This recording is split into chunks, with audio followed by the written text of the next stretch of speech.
Hello and welcome back to another video of my channel footballing আড্ডা। কেমন আছো সবাই? Hope you all are well. তো আজকে আমাদের সবার একটা খুব আনন্দের বিষয়, যেটা কাফা নেশনস কাপ। কাফা নেশনস কাপে ইন্ডিয়া রিসেন্টলি বিট করেছে কালকে ওমানের মতো টিম, যে 79th র্যাঙ্ক ফিফাতে।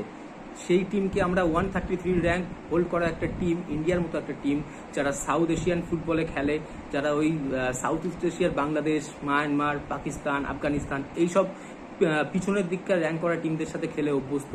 বেটার অপোনেন্ট পায় না সবসময়। এশিয়ান কাপে হয়তো দু একবার দেখা হয়ে যায় ভালো অপোনেন্টের সাথে, সবসময় পায় না। সেই রকম একটা টিম, ওমানের মতো একটা টিমকে, হ্যাঁ পেনাল্টিতে হারিয়েছে অবভিয়াসলি, কিন্তু একটা এন্ড অফ দ্য ডে আমাদের শুধু দেখা উচিত যে কে জিতলো আর কে হারলো। তো সেই ক্ষেত্রে আমরা ওমানের মতো একটা টিমকে হারিয়েছি, দ্যাটস অল। যদি তুমি বলো কে ভালো খেলেছে, অবভিয়াসলি ওমান ভালো খেলেছে। কার জেতা উচিত ছিল? ওমানের জেতা উচিত ছিল। কিন্তু a better football can not guarantee you a win. এটা একটা বার্সা ফ্যান হিসাবে, একটা মোহনবাগান ফ্যান হিসাবে আমি বলছি যে একটা ভালো ফুটবল কোনোদিন তোমাকে সবসময় যে জেতাবে এরকম গ্যারেন্টি দিতে পারে না। যদি তাই হতো তাহলে ফ্রান্সের মতো একটা টিম, আর্জেন্টিনার মতো একটা টিমকে ওয়ার্ল্ড কাপের ফাইনালে ওরকমভাবে হারাতে পারতো।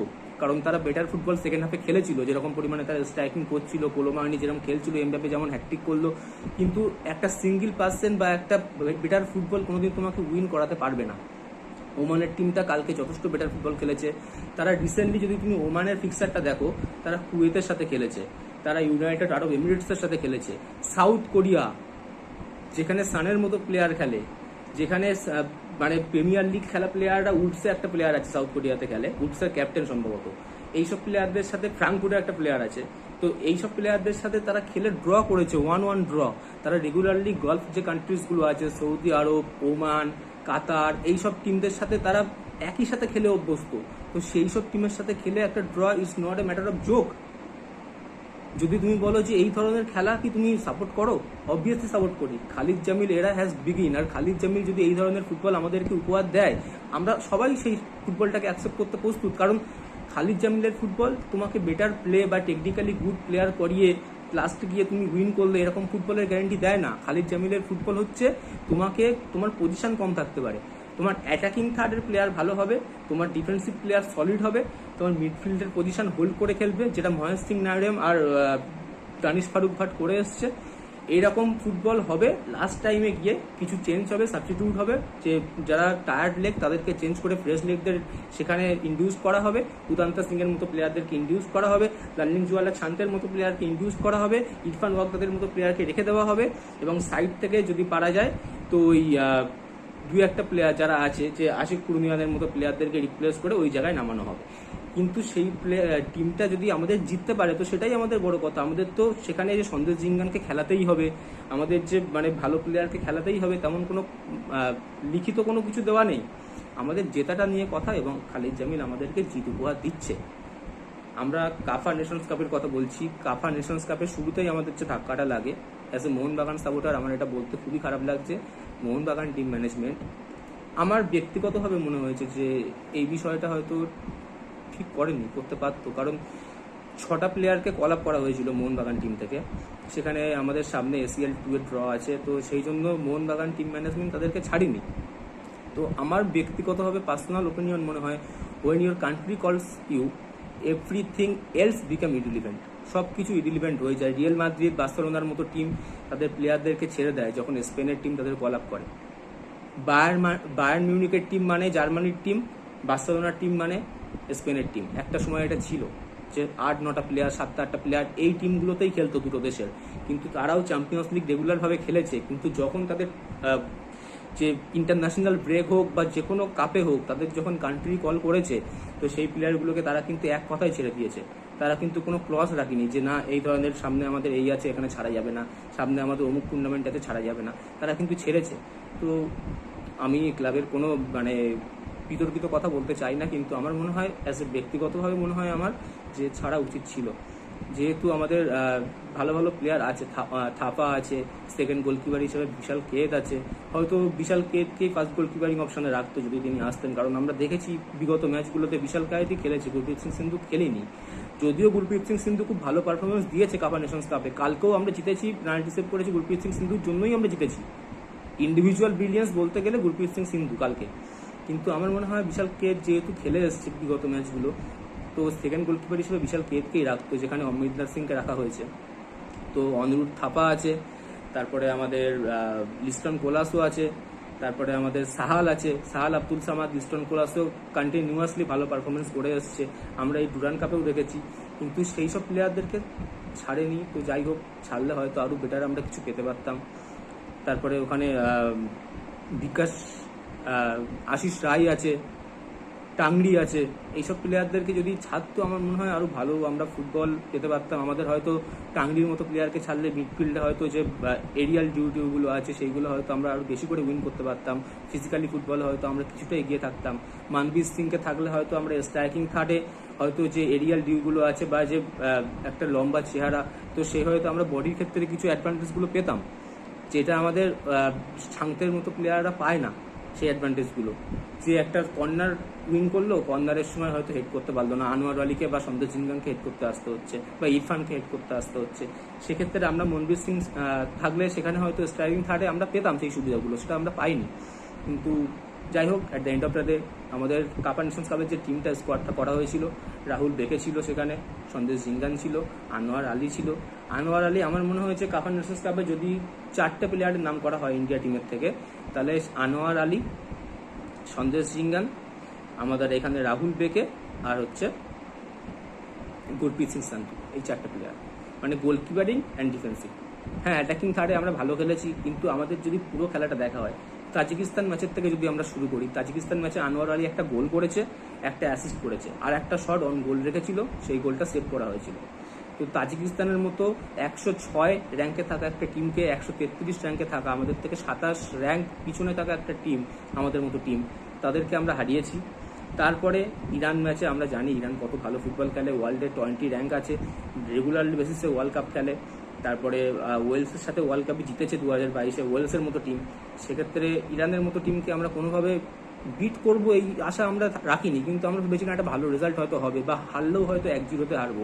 আমরা দেখেছি 70 মিনিট অব্দি ইন্ডিয়ান টিম খুব ভালো ফুটবল খেলেছে, কিন্তু একটা বড় টিম এইটাই করে, তারা ওয়েট করে যে একটা দুর্বল টিম মিস্টেক করবে, তারা একটা না একটা সময় মিস্টেক করবে, সেই মিস্টেকটার অপেক্ষায় তারা থাকে। আর আমাদের ইন্ডিয়ান যে টিম আছে আমরা সবাই জানি 70 মিনিট 75 মিনিট অব্দি আমরা খুব ভালো ফুটবল খেলি, তারপরে আমাদের কিছুটা টায়ার্ডনেস এসে যায়, সেটা ওরাও জানে যে এরা টায়ার্ড হয়ে যাবে, তারপরে আমরা অ্যাটাক করবো। ঠিক তাই হয়েছে, 75 মিনিটের পরে আমরা গোল খেয়েছি, এবং যেটা 1-0-তে আমাদের হারার কথা ছিল, হারলেও সেইটা আমরা 3-0-তে হেরেছি। তো ইরানের সাথে খেলার পরে 3-0-তে হারার পরে আফগানিস্তান ম্যাচে আমাদের একটা মানে আশা ছিল যে আমরা হয়তো জিতবো, কিন্তু আফগানিস্তানের সাথে আমরা আবার 0-0 ড্র করি। আফগানিস্তান টিমটা রিসেন্টলি খুব ভালো করছে, আমরা সেই বিষয়ে বলবো একটা ভিডিওতে আলাদাভাবে। তো আফগানিস্তান টিমের সাথে আমরা ড্র করি, তারপরে আমাদের গ্রুপ স্ট্যান্ডিংয়ের সেকেন্ডে আমরা থাকি। তারপরে আমাদের ব্রোঞ্জ মেডেল ম্যাচ হয়, যে থার্ড প্লেসের জন্য যে ম্যাচটা, সেইটা ওমানের সাথে পড়ে। ওমানের র্যাঙ্ক 79, আমরা সবাই জানি।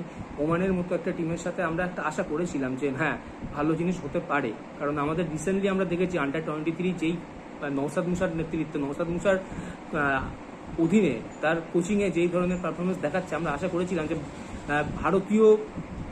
ভারতীয় যে ফুটবলারদের যে প্লেয়িং স্টাইল, সেইটা ভারতীয় কোচেরাই খুব ভালোভাবে জানে। বিদেশি কোচেরা সেটা অনুভব করতে পারবে না, কারণ তারা ভারতীয় সাবকন্টিনেন্টে আসে, কোচিং করায় 2-3 বছর থাকে, হয়তো কোনো একটা ক্লাবে কোচিং করায় চলে যায়, তারা তাদের style of play, style of গেমিংয়ে তারা খেলে, কিন্তু সেইটা আমাদের ভারতীয় সাবকন্টিনেন্টে এখানে তারা সেটাকে অ্যাডাপ্ট করতে পারবে না, কারণ আমাদের প্লেয়িং স্টাইল আলাদা। ল্যাটিন আমেরিকান প্লেয়িং স্টাইল আলাদা, তারা অনেকটা স্কিলফুল ফুটবল খেলে। আফ্রিকান প্লেয়িং স্টাইল আলাদা, তারা অনেকটা ফিজিক্যাল ফুটবল খেলে। ইউরোপিয়ান ফুটবল স্টাইল আলাদা, তারা অনেকটা ফাস্ট ফুটবল খেলে। ইউরো আর কোপা আমেরিকার পার্থক্য একটাই, ইউরোতে ফিজিক্যাল ফুটবল কম হয়, ফাস্ট ফুটবল বেশি হয়। কোপা আমেরিকার ঠিক এটা ভাইসে ভাইসে, এটা ঠিক উল্টো হয়। তো আমরা সেই ধরনের প্লে আশা করতে পারি না, সেই কারণে আমরা দেখেছি স্টিফেন কনস্টান্টাইন ছিল, তারপরে প্রচুর কোচ, রিসেন্টলি ম্যানুয়েল মার্কেস ছিল। তো আমরা এইসব কোচের আন্ডারে আমরা ভালো আশা করেছিলাম, কিন্তু হয়নি। আমরা অস্কার ব্রুজন যেই ধরনের ফুটবল ইস্ট বেঙ্গলকে খেলাচ্ছে, টেকনিক্যালি যেটা খেলাচ্ছে, সেটা টেকনিক্যালি বিল্ড করে খেলাচ্ছে। তাদের 2-3টে সেশনে কিন্তু তারা হয়নি, টেকনিক্যালি ফুটবলটা তারা খেলবে এবার আইএসএলে, আমরা সেই নিয়ে একটা আলাদা ভিডিও আসবে। বসুন্ধরা কিংসে যখন অস্কার ব্রুজন ছিল, তাদের যে স্টাইল অফ প্লে সেটা অনেকটা ডেভেলপ করে গেছিল শুধু টেকনিক্যালি গুডসের জন্য, সেটা তারা অ্যাডাপ্ট করাতে পেরেছিল, তাই তারা হয়েছিল। কিন্তু অ্যাডাপ্ট করাতে না পারলে কিন্তু সেটা হবে না। তো আমরা দেখেছি ইগর স্টিম্যাকের আন্ডারে আমাদের প্লেয়িং স্টাইলটা অনেকটা বেশি পজিশন বেস ছিল, অনেক বেশি পাসিং ফুটবল আমরা খেলতাম, কিন্তু পাসিং ফুটবল আমাদের এই সাবকন্টিনেন্টে ইন্ডিয়ান প্লেয়াররা অ্যাডাপ্ট করতে পারেনি। আমরা সেটা দেখে এসেছি স্টিভেন কনস্ট্যান্টাইনের আন্ডারে যখন আমাদের ইন্ডিয়ান র্যাঙ্ক 96-97 চলে আসে, তখন কিন্তু গেম অফ প্লে ওইটাই ছিল যে কাউন্টার অ্যাটাক করবে, উদান্তা সিং একটা উইং থেকে উঠবে, ছেত্রী গোল করবে, বা উদান্তা সিং একটা উইং থেকে পাস দেবে আশিক রঞ্জন মিডিলে আবার খেলাবে বলটা, মিডিলে থাপা বা কেউ একটা ধরে সেই সুনীল ছেত্রীকে বল দেবে, সুনীল ছেত্রী বক্সের মধ্যে গিয়ে 1-on-1 স্ট্রাইক করবে।